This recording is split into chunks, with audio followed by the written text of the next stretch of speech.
Hello nerds, welcome to this bonus episode of Into the Wild, partnered with and supported by the London Wildlife Trust, the driving force for nature conservation across the UK's capital.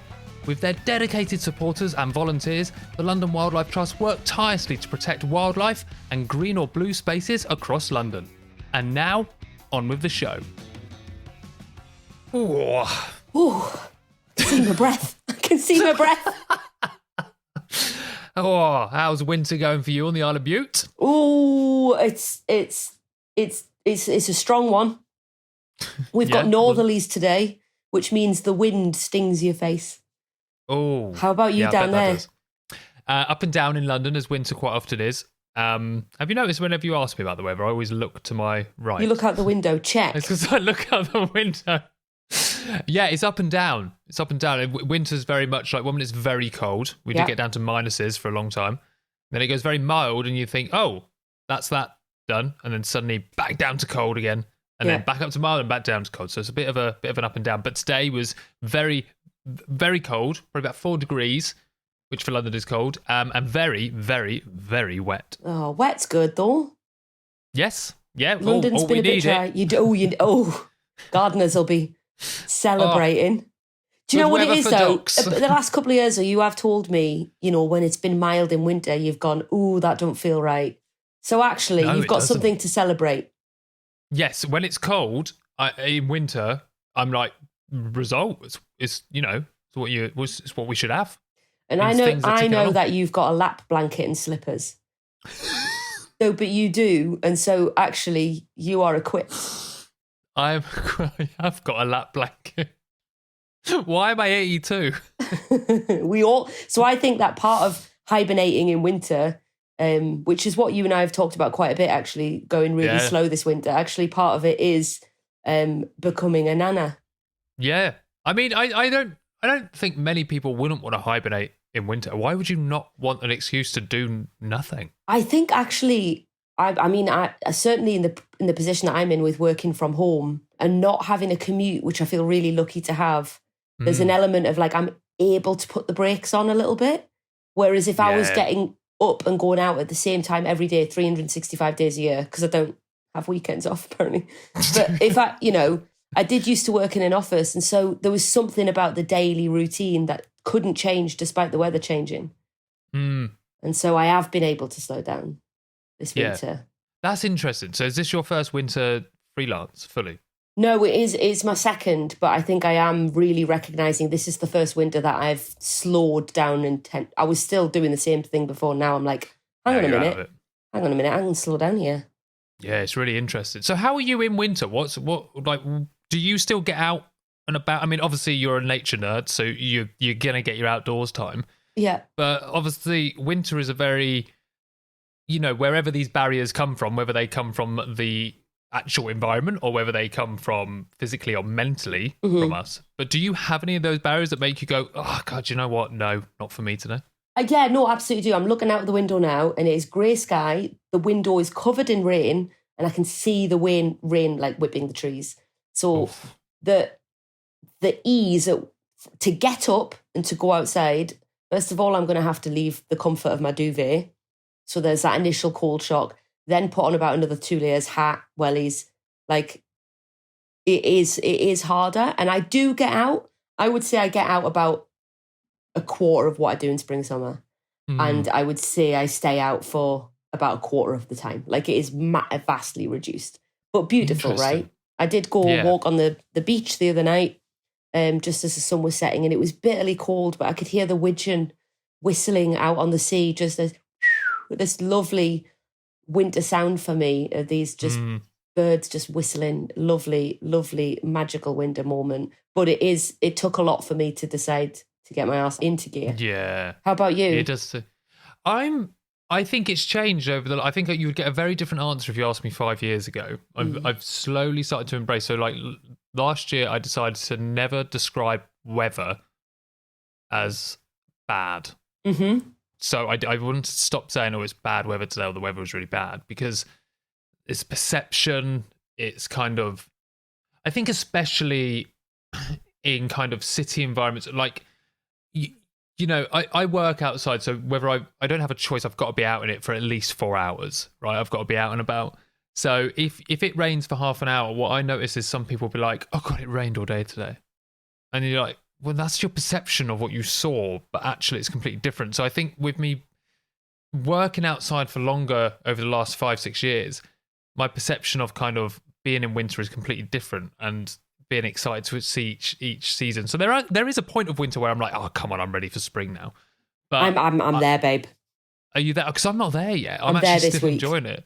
Okay. No, I'm still. But then it's a very different winter down here. Like I said, we do get some weeks where it goes up to 13 degrees for a week, which is very mild. But then it suddenly drops. So like that was last week was 13 degrees in London, and then this week it's been back down to 5 and 6. Yeah. So it's like it fluctuates a lot. So maybe if I had 0 to 5 degrees from November through to January, maybe my answer would be different. But we're talking about London, right? Okay. It's a very, very changing city. But there's what do you like to see? When you spend a lot of time in cities, you're from a city. What do you see? What's your winter wildlife watching? In a city-wise, on that perspective, I guess where you get starlings are always a joy to see, kind of flocking around. I think just birds generally kind of like flocking and gathering in winter. That kind of sense of abundance is really, really lovely. But and also just noticing in it's so much a point that you just said is that it's been horrible all day. It hasn't actually, because there was a 2-hour window, and if you're able to get into the habit of embracing, because sometimes it only takes 15 minutes walk outside, sometimes it just half an hour, and to mentally make that switch. And actually when you do start noticing just the trees come into bud really early, so and, early, noticing that is lovely. Yeah. I think that was one thing I noticed about 3 years ago was tree buds coming out so early, to the point where I was like, oh my God, they're going to be covered in leaves in about 2 weeks. Completely. I was like, no, this is such a long process. But then also, when you start looking at these things, you notice it's actually easier to start spotting the wildlife that is there, because the vegetation and stuff is so bare this time of year. So whilst you've got buds and stuff, but it's easier to see maybe in amongst the bramble or just into the forest where you can see fungi or anything under there. It's easier to get to logs to have a little bit of a lift to see if there's anything underneath.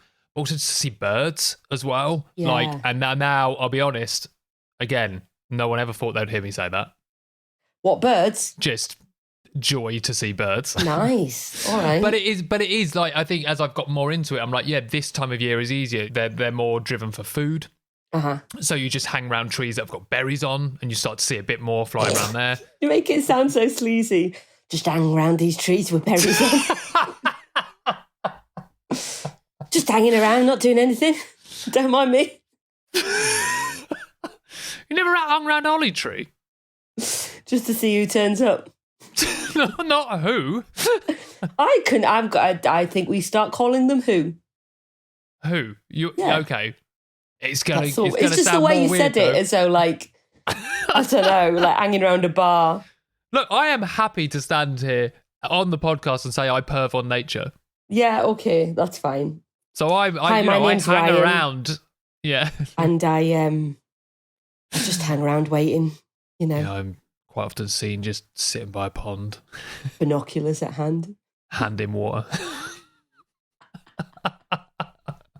Such a nature but not this time of year because it's cold. Hands in pockets. But that was my hanging around, and it was a holly tree actually, was when I have first noticed, whether it's the first time I've seen them, I don't know, the first time I've noticed waxwings. What the shut up front door? Nadia, I cannot stress enough how much birds were not my thing. You're saying things like waxwings. Oh, is that what surprised you? Or are you so surprised that it was my first time seeing them? Not first time seeing them, but just your excitement now about a really cool, nerdy bird. I know, and I hate it. But what I did say to a lovely guy that I think a few listeners might know, if you don't follow him on Instagram, do, because his photography is amazing. Tom Aspinall, he shouted about waxwings, and then I said, funny enough, I think I saw my first lot. Well, I mean, they're definitely waxwings, but I think it was my first time seeing them. I was more excited about the fact that I knew it was something I hadn't seen before than I was about it being a waxwing. Oh, that's lovely. Do you know what I mean? Yeah. It made me realise I'm actually quite in tune with this environment around here, because I noticed them and I thought, that's a lot more kind of, you don't see really flocks of birds like that. And also they're a bit bigger, making a bit different noise. And that's what excited me about it. Give a fuck if they were a waxwing. That's like black belt level. No, it's a really, really nice thing to notice, is that like, I did that. I went through the process of noticing and going, something's gone on here. Hang on. They're a different shape. That I'm gonna investigate that little spark of intuition, and it's gonna pay off, and that's lovely. I will also say as well, like, a lot of people, like, people do have gardens in London. There are a lot of people with gardens, whether they're like just small little concrete gardens or anything. Winter's a perfect time of year to put, to get ready and grow some like bird feeding plants, or just put some like water dishes out, because it can be quite dry in London as well. Yeah. And just see what starts coming into your garden. Yeah. Because things are like looking for, or put some shelter up. And so with the amount, I've been sending you the videos of the foxes in the garden next door. Do you know what I mean? Like, if you build it, they'll come. So winter's a good time to start prepping for that. Keep your windows shut though, because they'll take your babies. Because they will take your babies. I will say, I brought up waxwings a minute ago. I think that's a good way, or a good time to segue into our first chat for this episode about winter wildlife in London. Nadia, I had the absolute privilege of visiting Walthamstow Wetlands, which I'm not sure, have you been to in London? I've never been. I'd love to go. Okay, we're putting it on the list for when you're next in London, because it's absolutely incredible reserve. It's almost a guarantee to see some species, and I'm going to give a bit of a spoiler before I introduce the chat, and just to stress how much it's a guarantee, is that I met two great naturalists, members of staff for the London Wildlife Trust, Chantel Lindsay and Pete Salter. We met for a lovely walk around Walthamstow Wetlands and had a chat, which you're about to listen to. But Pete was very excited because he was hoping I was going to see a goldeneye, which is a type of duck, a winter visitor. We only get about 5 or 6 in London. They're very, only a couple, like a handful, visit this city. And he was like, hopefully you'll see one. And we saw one. Oh, brilliant. So Walthamstow Wetlands is just like this guarantee that you're definitely going to see a kingfisher, and just these other species, they're just everywhere. So it's a lovely place to visit. So this is a lovely chat I had with Chantel Lindsay and Pete Salter at Walthamstow Wetlands about wildlife in London and how and what we can still go and see.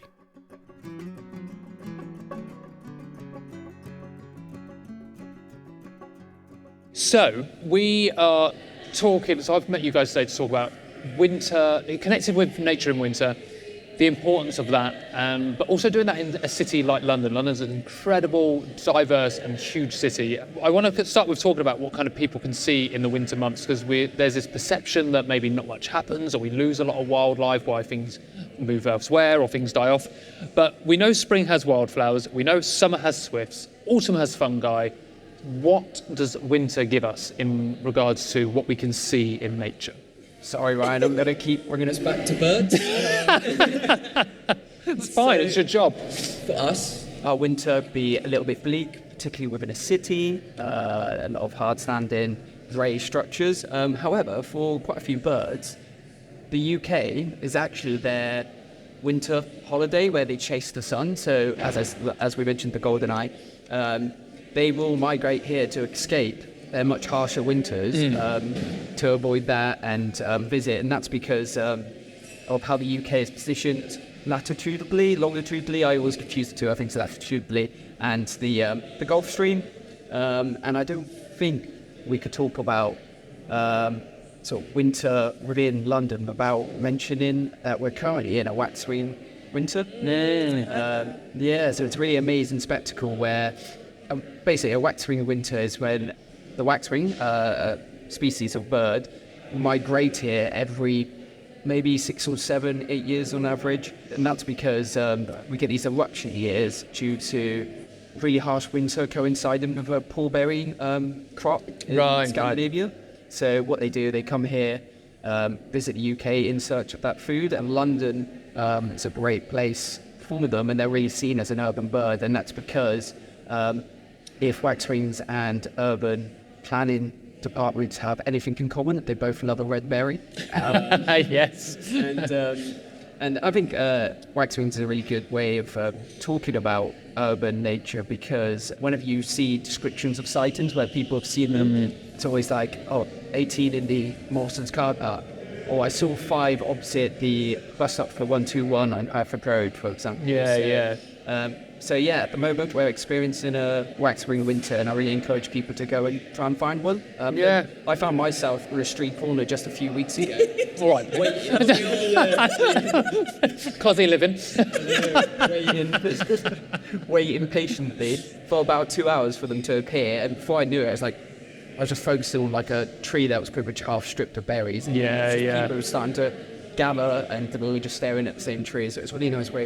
It's mad because I didn't know, I mean, I knew of the waxwing, obviously, but I didn't know there was this surge where they suddenly come over, and it wasn't until I was walking through Hampstead Heath just in December, I kind of walked through this patch and I saw this huge flock of birds in a tree, and it was one of the, I didn't recognise them as waxwings, I was a bit too far away, but you know when you know that's something you haven't seen before, I didn't recognise it as, I walk past this route all the time. I was like, I never see that many birds on this tree. They're bigger than the birds I usually see around here. What is going on? Multiple people with cameras. Multiple. There's a lot of men around that tree. What's going on here?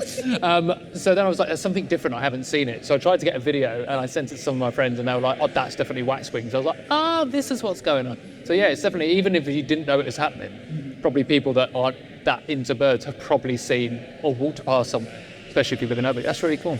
So what about you, Chantal? What would you say is, what does winter have to deliver for people? Well, I think it is nature sense. I'd say everything just slows down. The nature's going, oh man, a lot of things are going dormant. So for me, it's kind of noticing things that you don't notice in other seasons. Yeah. For example, I love going around looking at chestnut trees. Where they put their buds out, and the buds are just so huge. Chestnut trees in particular, sorry. And they're just really sticky, so they put these sticky buds. And basically the reason why they put these sticky buds is it's full of like antifreeze. So yeah, I just love this sort of like super clever adaptations that you get to see in the winter that you don't really appreciate. In seasons. So you get the sticky buds from horse chestnuts that produces gorgeous flowers. And then for me, it's just kind of, appreciating how everything looks in winter. So you might go out, you see the dew or the grass, it's been frozen over. I think it just kind of slows us down and puts into the rhythm of winter. I think that's a really lovely way to look at it as well, because we often, I think in our society, we kind of go, January 1st, New Year, we've got to start refreshing now. And it's like, well, let's just hold on. It's still winter. We can't wake up straight away. Let's go into the New Year slowly. And then we can kind of like slowly wake up and get into spring. Because I think when we rush that, in the same way, if nature rushed it, it's probably not going to do as well, or things aren't going to survive if they come out too early. So I think that's a really lovely way of looking at the start of maybe the new year and things like that. Pete, for you, waxwings, did you say it's every 7 years approximately they come back? Are they here every year, or is it in these big broods they come back? So there are small numbers every year in the UK. Right, gotcha. Usually, but that would mainly be to like the northern parts of England, Scotland, and so on. It's only during these eruption years where basically they work their way through the berry strip of trees and work their way down south. So you find it along this east coast down to London. And the reason why they end up in Tesco car parks and so on is because other winter thrushes that arrive in October, such as redwing and just fieldfare, they arrive much earlier and quite associated with countryside and don't come as often into cities. So in a year where maybe the waxwings spend probably more time in the northern parts of the UK, for you, what is your winter? What stands out for you in winter usually? For me, especially in London, my brain keeps going birds. It can say birds. Again, it can stay birds. Again, like wildfowl and waders make the most of our UK winter, as I said before, because their breeding grounds have much harsher winters than here. So I think that's just a big part. Like another spectrum comes along, and it probably doesn't get as noticed because redwing migrate during night. So if you know they're cool, you could actually stand outside and hear them as they arrive from Scandinavia. So that's a really nice spectacle. Along with winter, the myth for London is that, like, you know, they can't see as much nature in London, or I wouldn't really say people say nature doesn't exist in London anymore, but people certainly have that mentality that you can't see as much. I'm going to ask you both, how wrong is that? What would you say? My family and friends from home are baffled at how much I see. Yeah. They don't understand it. Like, in the first place, they don't understand why I moved to London for a conservation job. Like I said, within the Lee Valley, there is actually so much to see and across London in general. I think it's almost 50% of London is either green or blue. And with that, most of those spaces, I think it's almost to just over 15,000 species. It's incredible, It's isn't so far from the truth. And what I find within London is it's much easier to go and see stuff. it? Yeah, it's 100%. People would describe like a kingfisher scene and this corner street next to this corner shop, and you know the guy that works there. And you will see it. If you go there, you'll probably see it. Yeah. Yeah, so it's actually really accessible, particularly like public transport and so on. Yeah. Enough where you don't have to make a trek to like a super remote marsh somewhere to go and see wildlife. Part of my role and my trust is letting people know that. Yeah. There is access to nature and trying to encourage people to use that, particularly during winter. We find getting schools to come out during winter. We offer full wild work days. And currently I'm on the Coordinate Nature in Mind project, which is supporting young people's mental health in Newham. So it's basically, the project came around last year as a sort of result of the surge in cases of mental health issues amongst young people after COVID. And then that's making, obviously, the severity of them a lot higher, and then the lower risk categories having to wait a lot longer. So the project kind of supports 5 to 11-year-olds and 11 to 17-year-olds before they go on to either adult mental health services, or hopefully not. Yeah. And so basically, we deliver at Walthamstow Wetlands, and we started delivery. It's meant to start in June, so when it was like summer. So it's like, we don't have loads to see, it's going to be great. But actually, just the way the project kind of worked out, we started delivering in September. So we're going into autumn, going into winter, and I was just like, oh my goodness, we're going to have these children like freezing outside. What's that kind of going to be to see? But actually, it's been such an amazing kind of journey, just seeing how they arrive at the wetlands, and it might be dark or it might be super, super cold. And what we did a few weeks ago when it was super cold was we went to do pond dipping, and it was frozen over. And instead we were like, okay, that's cool. So why is it frozen over? And learn about all of that. What might not be here, what is here. And then we just started getting the ice, just like smashing on the floor. And it was just because these sessions are kind of meant to be like nature well-being sessions. Yes, yeah. So, and they're very much led by the young people. So they were just going around, it was just completely like therapy. And it was just like, okay, well, that would have happened in the spring or summer. That's amazing. It's like those little things that you get to see in winter that you don't get to see anywhere else. I just find that kids become way more prepared than their parents. Oh, 100%. The parents dress them. Yeah. The parents rock up in their white Converse, and then their child's in the red, he's full-on jumpsuit rain jacket, and they're splashing around and having a great time. Yeah. So, it is very. Would you both agree that like kind of there is that mentality that we, for some reason, there's like a block in our brain that says we can't be outside as much in winter. It's like going, no, you can't possibly go out in that. Or you hear people go, oh, it's bad weather at the moment. It's like, it's just weather. You can't define weather as bad. Yeah. It's just, obviously there is incredibly challenging and hazardous weather. Yeah. But when we're talking in a very temperate country where it's, just a windy day or an icy day, we see, or a rainy day, we see that as bad. And that really blocks people from actually going outside, even if it be just to the shops or something like that. Do you think that plays a big part in how people, do you see it at places like, Walthamstow Wetlands where we are here? The amount of footfall really suddenly drops in winter. Did you see that kind of play hand in hand? Yeah, so the best way to describe it is during summer we like consistent footfall. People come and visit every day. They will enjoy it. There was the sun. During the winter, you have those really quiet periods. It's obvious in people's decisions when they come in or they don't. And what I will say at Walthamstow Wetlands, like the wind here is pretty unforgiving. So yes, I could understand. Yeah, some people don't make the trip, but yeah, I just think it just takes. It's almost a big decision. Yeah, we know it's more effort. Yeah. Do you know what I mean? It is more effort. We're not going to take that away. For most people, that's enough. Yeah, it's enough to go on putting on thermals, lad.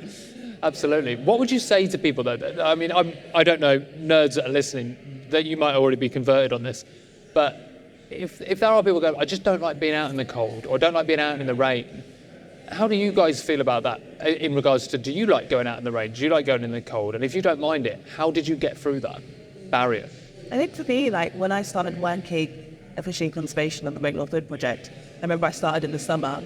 Okay, everyone prep me, like how cold does it get? Because we're going to be working in the woods throughout winter, like how cold does it get? Well, once you've got those like base layers on, and obviously base layers are quite accessible in terms of like financially, is we don't have to spend too much money on them. If you're getting like all the proper gear, but if you just layer up, and especially when you've got something in focus, So like we were coppicing. Yeah. So you didn't really feel the cold.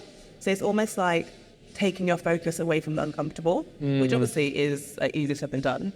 And it has to be kind of worth it. But yeah, getting real, it's like put your gloves on, put your scarf on, and yeah, you just kind of, I don't know. I love like that whole thing of like end up dance through the rain, all of that. But then it just does get uncomfortable. I think you say once you have an end goal, like if you don't know how long you're going to be outside, for example, it might feel a bit more grating. Yeah. But if you go out and go, I'm going to go for a half an hour, 45-minute wonder, or if you're working out in it, you kind of go, I'm going to be fine.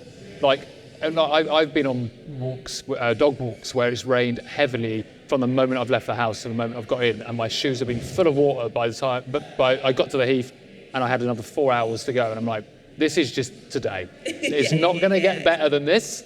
It might even get a bit worse. Yeah. But I know there's a brew waiting for me at home, and a packet of hobnobs, and it's going to be all right. And it's having those little moments in your head going, there's going to be a moment today where you sit down and go, I did it. And I think that's what keeps me going when I'm out in the elements of it. What about winter can people embrace to help? Because like I said, people do dread the winter months. You see a lot of people with seasonal affective disorder, or you see a lot of people just really not look forward to winter, actually say, going, I don't feel my happiest at this. But is there things to do with nature in London that people can really start to embrace a bit more that could help them not dread the kind of late November, December, January and Feb? Not like you've committed to going somewhere, there are no facilities, and that's you out in the rain for the day.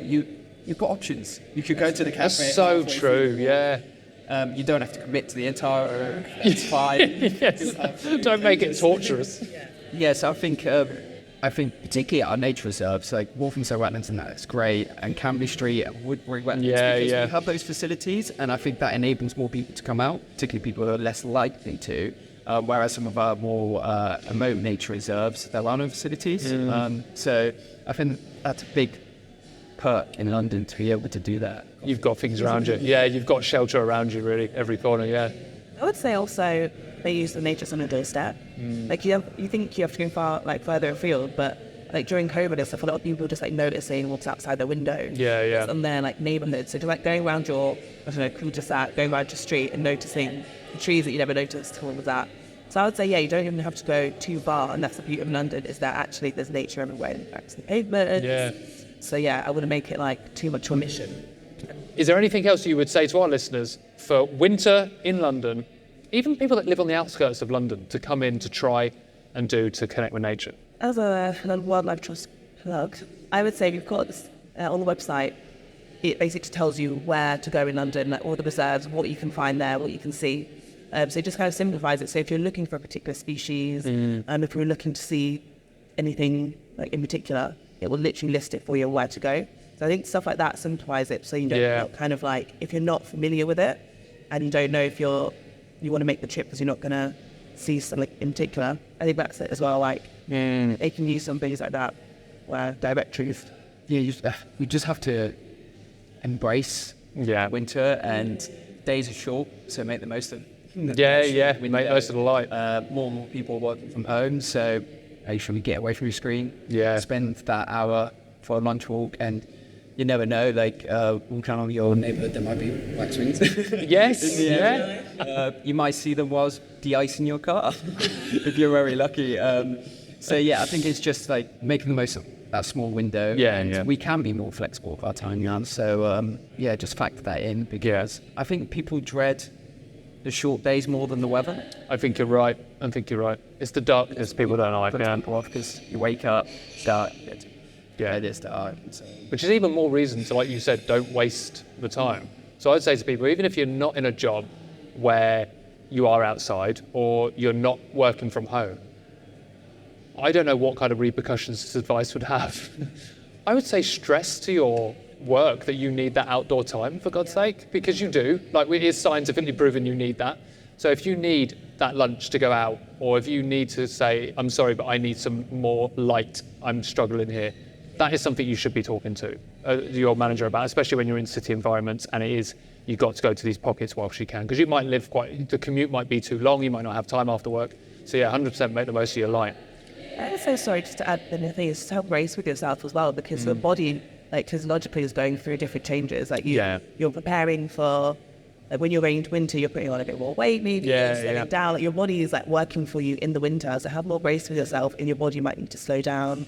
Your body you might be tired, so not getting as much vitamin D. So it's just about kind of like knowing that there's reasons for the changes that's happening. And these reasons why you're not feeling so like as great as you do in the summer. It's not just because like it's winter, like you say, it's not just the weather. A huge thank you to Chantal and Pete. It was a beautiful afternoon spent walking around Walthamstow Wetlands with them. So thank you again for being on the show. Nice. Well, I have got a little bit of FOMO that I didn't get to go on that walk. But whatever. You will. I will take you there. I will take you to Walthamstow Wetlands. Whatever. Well, I was really delighted to have a different kind of conversation about winter and nature and connecting to nature at this time of year with the incredible Beth Collier, who is a nature-allied psychotherapist and also works for an organisation called Wild in the City. They are an organisation, it's a CIC, and they support well-being of people by helping them grow a really deep connection and relationship with nature in London and beyond, specifically working with people of colour and in natural settings, building up natural history knowledge, skills that are really useful and also like lovely and enriching, like having a fire, hiking, and also ecotherapy, which is a term that I think is popping up more and more and more. We can talk a little bit about what that is after you listen to our conversation. We had a really lovely, gentle conversation around as humans, how we are when we come to meet nature, what's happening for us emotionally, and what are the benefits of being in nature this time of year, as well as all times of year, but specifically some special thoughts about winter in particular and what it can tell us about ourselves. Obviously, this episode, we're talking a little bit about getting out in winter and specifically what being outdoors in nature in winter is all about. And like, you do so much engagement with different audiences and people, but can you tell me a bit about the barriers that people feel and express when connecting to winter in your experience? Yeah, so I work with people in different ways. So as a nature-allied psychotherapist, I'm working one-to-one with clients who not only want to explore their human social relationships, but also want to have some time to reflect on the relationship with nature and the natural world. And winter can be a mirror for our internal emotional world. One that sometimes people feel they can flow with, and sometimes there's a barrier in stepping into a world that feels cold and bleak because they don't want to acknowledge their internal world that might be feeling cold and bleak. So sort of the first steps of barriers might simply be the practicalities of it's cold and there being a resistance to being uncomfortable or a perception that they need to be uncomfortable to be out in the winter. A lot of people have a barrier and a block about allowing themselves to be comfortable in the moment. There's something about the intimacy of feeling safe and warm, which people can be adverse to, and it mirrors an aversion to intimacy emotionally in general life. So it feels difficult to be intimate and emotional with people. It feels unsafe. There's a risk of losing that relationship. There's a risk of being rejected in that relationship.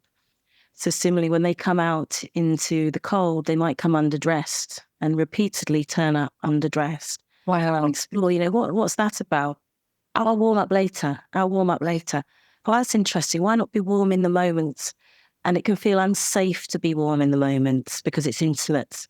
It feels safer to be a little bit cold and to warm up by yourself in private later after the moment. So after the moment of being outside in nature, or after the moment of meeting up with me as the therapist. So there's a huge amount of work that can happen in a nature-allied psychotherapy session around how people underdress for winter and their acceptance of the cold and their preference to feel cold. Wow, that's fascinating. It's sometimes taken a couple of winter seasons for clients to finally turn up with this huge, massive ski jacket. Oh, you look lovely. I've had this for years. It's been in the back of the cupboard. So it's not necessarily an issue that they can't afford warm clothes or they're not aware of what to wear. It's an emotional block in feeling uncomfortable with intimacy. And we explore that in how it feels for the client to be warm and comfortable whilst with me in nature, and how that mirrors their way of coping with intimacy is by accepting something cold and frosty in relationship with other humans and warming up by themselves after their encounter with humans. So there's a journey to feeling intimate and comfortable with me, the therapist, but also with the natural environment. It's okay for me to feel warm and safe in this environment. It's not going to be taken away. I'm not going to feel that sudden pain of rejection.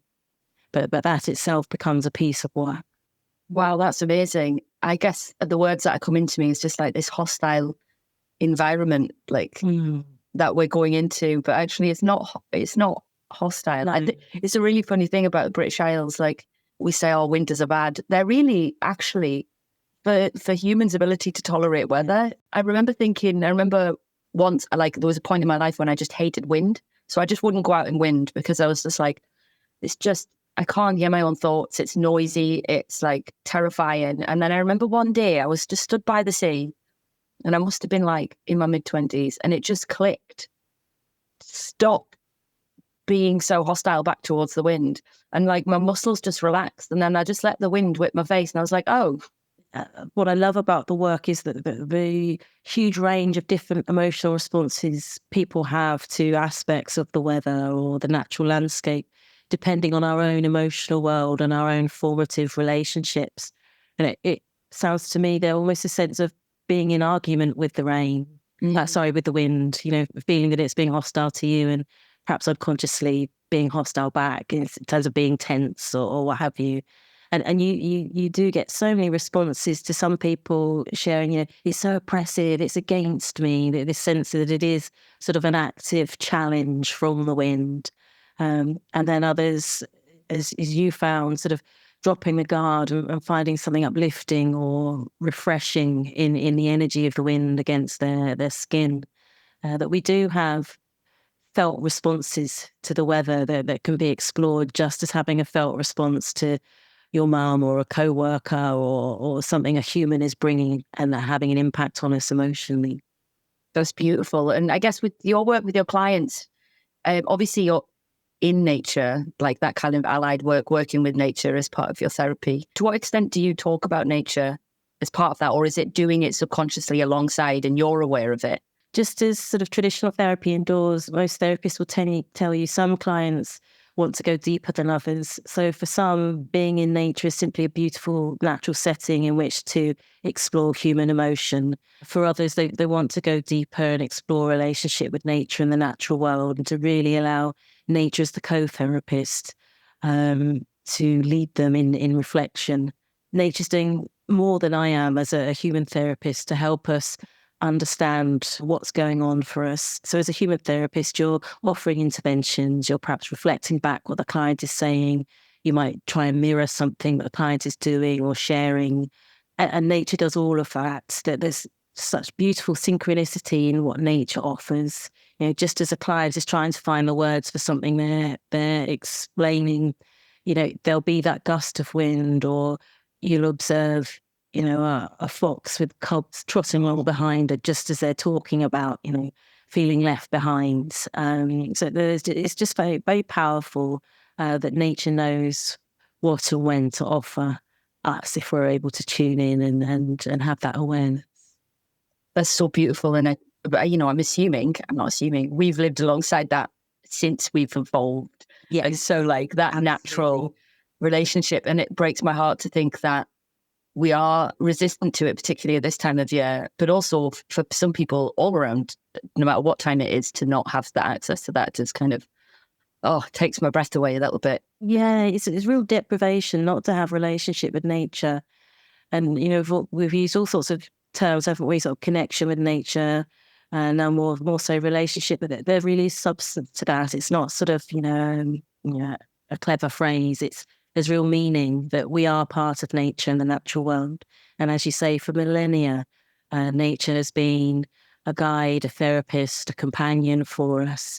And when we take our place in nature and are accepting of our place in nature and interested in the signs and the conversations going on around us and how we can use them to understand ourselves, it's such a deeply enriching way of living to feel part of a much, much bigger whole. And that in itself can help with issues around, winter and isolation, that we're never alone. Just like winter, we may have periods of hibernation or dormancy, but the energy is always somewhere.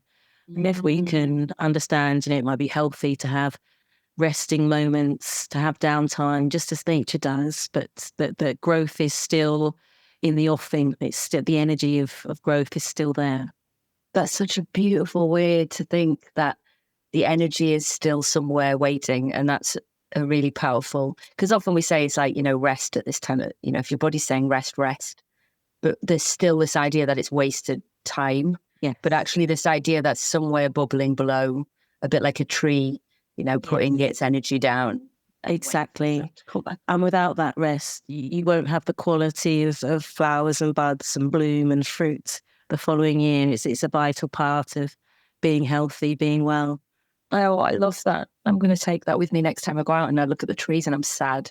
And so you've spoken a little bit about sometimes it takes time for you with clients to kind of, actually time is the thing that gets people comfortable. That's obviously with your therapeutic work, but if your other work in Wild in the City, I guess, are there some techniques that you've got to help people break through that barrier of that kind of resistance to nature and the outdoors at this time of year?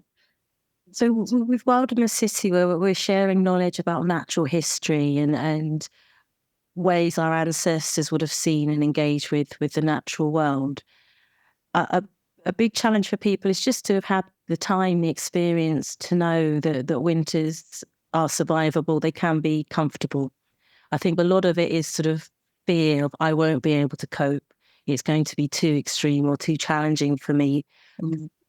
And often after the first experience, if we can get to that stage, people realise that, there's things you can learn in how to dress to be comfortable, in wearing layers, making sure that your head and your neck are covered. Simple things that transform misery into pleasure. And once you can be comfortable, then you can relax into enjoying a different kind of beauty in the landscape of nature. And it can be really exhilarating to know the natural world can continue to be part of your regular routine all throughout the year. It's not just a summer fair weather friend, and it's here for life throughout the year. Yeah, no, definitely. And I've just had a flashback to being a teenage, late teens, early 20s, and still kind of being more concerned about what I look like than keeping warm. And like the amount of times I've just been out cold, wet and miserable and just not enjoying my time outdoors. But that's just like, obviously, I guess it's an element of like culturally the way that we live. Yeah, that does become a barrier for people. When we're in the city, sort of the marker of being successful, doing well, sort of understanding how life works might be looking good. That might be one of the markers that we get it, that we're doing well, which doesn't necessarily translate into comfort in nature and that's the natural world. The good news is nature doesn't care what we look like. And we hopefully co-create a community of people that are concerned about well-being rather than the sort of short-term materialism of how each other looks. So it comes back to a question of intimacy again, that actually in feeling safe and feeling welcome and in understanding people can really connect with you and your essence at a deeper level. Somehow what you look like, is very unimportant compared to sitting around a fire, listening to the beauty of the bird song, enjoying laughter with people you've never met, but feeling a close connection to. Suddenly what matters shifts. And that ability to be comfortable with yourself so you can be comfortable in embracing other people in the natural world and just enjoying the simplicity of companionship, of spending time, of good conversation becomes far more important than, wearing certain kind of trainers or, your profile looking a certain way. Yeah, you're totally right. It's so true. And it's one of those things sometimes when I think for me, like when the door unlocked, it unlocked and you kind of can't go back. There's such a vulnerability to, you can go out for a walk every day for your fitness because quite often the outdoors is pitched as a place of recreation or like very simple, the term well-being being kind of, I think sometimes used really loosely by maybe corporations have taken over, I don't know, this idea of like well-being for self and It's a personal kind of, happiness tick, calories burnt tick. Yeah. Like that kind of vulnerability to be moved by the light, a low winter light on water. The day that you allow yourself to be moved by that and be vulnerable it's a magical thing, isn't it? And do you see that in people? Yes. I think one of the most joyful parts of the work is, particularly if you're working with people who are apprehensive about stepping in, maybe it's a woodland or into the open countryside, but there's sort of a nervousness. What am I going to meet? Am I going to be able to cope with it? Just because for a lot of people, they get to, several decades into life and they haven't experienced that before. And going from that sort of apprehension, this nervousness, feeling I don't belong, I don't fit in, I don't know how to interact with what's around me, to just that awe and joy of, you see sort of, the face starts to drop, the tension goes, this big smile creeps in, and they're just enjoying the sound around them, or as you've mentioned, the beauty of the light of a sunset in winter. It's the small, simple things that just lift the heart and take people often unawares. They didn't know it could be so beautiful.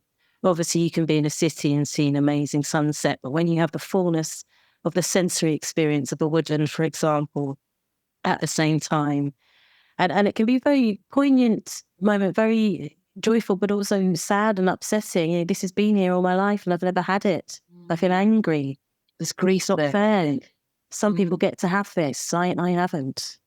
And when you add in the additional barriers that are there for people of colour who I work with through Wild in the City, and how racism has been a barrier to many, feeling safe and comfortable to step into nature and the natural world. There's a lot of work around loss and rupture in relationship with nature because of the human interference that has created a barrier that's sort of laid down markers to say you belong, you don't belong, which these skills us, which through being disenfranchised, that there's a break to the lineage, particularly of the oral tradition for learning about nature through people in the family, people in the community. And with that, the loss of knowledge about, what we're looking at around us, that you don't have to name wildlife to enjoy it, but there's a benefit in sort of feeling closer to knowing how to dress, or to knowing sort of practical skills, how to get a fire lit, or how to move through an overgrown setting. There's so much practical and emotional loss over generations that it can become shaming in not knowing.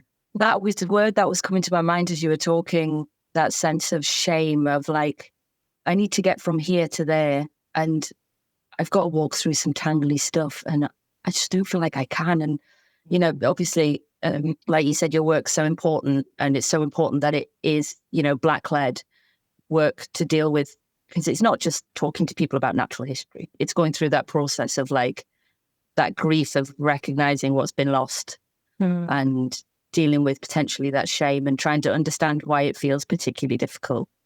Yeah, as people realise it's not just them and their individual relationship, but it's entire communities. And that's not just here in the UK, but also within the diaspora. We have friends and colleagues in Africa, in Asia and the States who have the same story of being disenfranchised from nature, particularly by a white middle-class gaze that tells us we're inferior in relationship to our understanding of nature and the natural world. We don't belong, it's not for us. And worse, we harm nature, we're ignorant. So there's this enormity of this negative messaging for people to overcome in claiming their personal relationship with nature and the natural world. And for some people, they're aware of that. And for many people, all of this just sort of bubbles there without being aware that that's what it is, which becomes part of the additional barrier.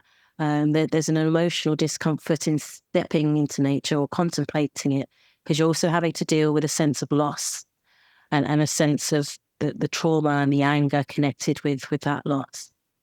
Yeah, gosh, I feel like we could talk probably for another half an hour about this, but so much around that white gaze and belonging. And there is a deep sense that, people of colour don't necessarily know how to be in nature. From the white gaze of it being a really kind of like clean-cut, clinical recreation engagement, when actually, people of colour are generationally closer to an understanding of like cultivating land, planting, growing food, being aware of species, and then having that lineage of nameable plants and smellable plants taken away to come to this land here and then not have access to learn and rename the plants. And obviously like the ecological system that we've got here in the UK in terms of like just ecology and nature conservation is so tight-knit and it's so exclusive. That kind of access to knowledge is just, it's a whole conversation that unfortunately we don't have time to have. But I guess I just wanted to end on then, and I do encourage everybody to check out Beth's incredible work through Wild in the City. If you are in and around London, but potentially spreading to other places, and a person of colour, and I'm just interested in that, or anyone really, to take a look. But lastly, Beth, leave our listeners with, I guess, things about nature in winter that you love, that you'd want to tell people about. Oh, there's so much discovery in winter. I often find with every season, it's like greeting a family member you haven't seen for a long while. You know, so exactly who they are. You know, you see little plants starting to come through, but I'm just trying to put my finger on which one you are. It takes a few seconds. And then you're with them throughout the summer. You're making use of them. You're seeing them. You're enjoying them. And then sort of throughout the winter, it feels they disappear and then start to re-emerge. And you've got to, oh yes, you're this, you're that. So for me, it's a time of discovery because things look different. So a plant that's been familiar to you over the summer, trying to think of plants have all disappeared from my mallow. You know, one of my favourite walks, you know, the purple flower of the mallow disappears and then the bulk of the shrub sort of dies back and you're left with this little couple of leaves poking through the ground. And it's a good time to stay in touch with your favourite plants that are going to look different and get to know and keep contact with plants in their different stages. This coming week, we're doing a workshop on winter tree identification, just tuning into different aspects to, you know, the flower and the fruit, which we tend to use to get to know things. And you become a bit more of a detective, thinking based on what I can see of you, who are you? That can be a fun way of discovering different aspects of your favourite plants and trees. Oh, that's really beautiful. I definitely, kind of greeting them and respecting them even in their hibernation period. That's really nice. Winter tree ID is hard. Every winter I'm like, I need to get better at this. I can do a favourite, but then some others get really bit ambiguous. So there you go, everybody. Go out and get to meet your plants in the winter. Maybe too late to start now. Maybe wait till autumn and then keep an eye on them so you don't forget the next time. Exactly. Don't lose track of them. Cool. So that was my chat with Beth. That was lovely. She's an incredible woman, an incredible inspiration. Her work is like nature-allied psychotherapy. Hopefully it was clear from that conversation, but so much of I don't know how many people listening have got counselling or therapy, but hands up if you've had it. Well, you and I can raise our hands there. Yeah, we're raising our hand. But quite often therapy is done in a setting, in a room or in a one-on-one basis, which is actually like a really weird way to open yourself up. And actually having therapy and accessing thoughts about yourself and who you are when you're in nature is a really, really powerful way of building, because everything we do, like since time began, is through the lens of being in nature and part of it. And so much of the way we talk about ourselves, right, is, we might rise like the sun, or like we talk about growing, I've really grown this year. So much of, I think, our understanding about ourselves comes from metaphor and nature. And Beth, kind of touched on that a little bit. But yeah, just a really, really nice conversation about how sometimes the barriers to getting out in nature in winter are barriers that we've got within ourselves, and maybe time to let go and embrace the cold a little bit. And I think also with the sense of kind of, I guess, pride when you actually get through some of those barriers and still go out in winter, whether it be a half an hour walk, whether it be a full day spent round a reserve or a green space in London, just a sense of pride and coming back and having that I don't know. I have that lovely feeling, when you get back from a cold walk out, or just a walk with a friend or a dog walk or whatever, and then you have a cup of tea at home, and there's just that sense of I know that's the noise. It could be the best cup. It could be the best cup of tea. It could be, and it's just you just have that sense of kind of, okay, I've done that, and it would have just helped you, and it's just the more you do it, it's like it's just like an exercise, isn't it? The more you do it, the easier it gets, and also the more you see. Yeah. Like the more you see, whether you're doing the same environment each time, whether you're going to a different space, you start to see and feel a bit more, and you get a different connection with the elements. Because totally. I had to tell myself that rain wasn't a bad thing. Yeah. Like you might get soaked through, you might feel it in your shoes. You'll be all right. It's not World War One. You're not going to get trench foot. Like you'll be all right. I mean, it is. It's really interesting, isn't it? The UK is pretty mild. Like I know that like -1 and -2 degrees, it's like, oh, that's quite cold. Actually, 3 or 4 layers and a woolly hat, you can actually be comfortably warm outside. Globally, it's quite mild. Like when you look at the other kind of northern. Well, yeah, but also the human body is extraordinary. Like its capacity to be okay. In like in certain conditions, like when it rains, for example, so you're wet for half an hour. It's because no one likes a wet denim stuck to your thigh, but really, Yeah, it is true. It is just true. Quickly, were you part of the trend in the early 2000s of the flared jean? 100%, yeah. Do you remember how much they would wick up the water? Oh, they would soak up the water like a sponge. I know, you just carry around an extra stone of water with you to be cool.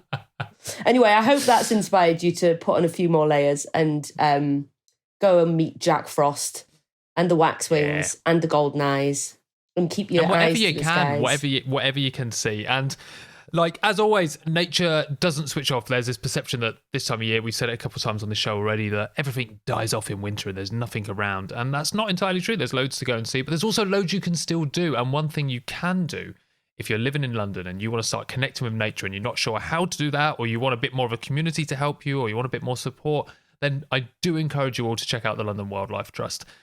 There's some amazing volunteer programs there. Maybe there's a job role going. God, have a look at that. See if there's anything going at London Wildlife Trust. Or there's some events going on throughout the year as well. So do have a look on London Wildlife Trust website. The link is in the write-up of this episode, as always. And their social media tags are below as well. So check out London Wildlife Trust, see what's going on, and see if you could take part in anything that they're doing for 2024 and beyond. Nice.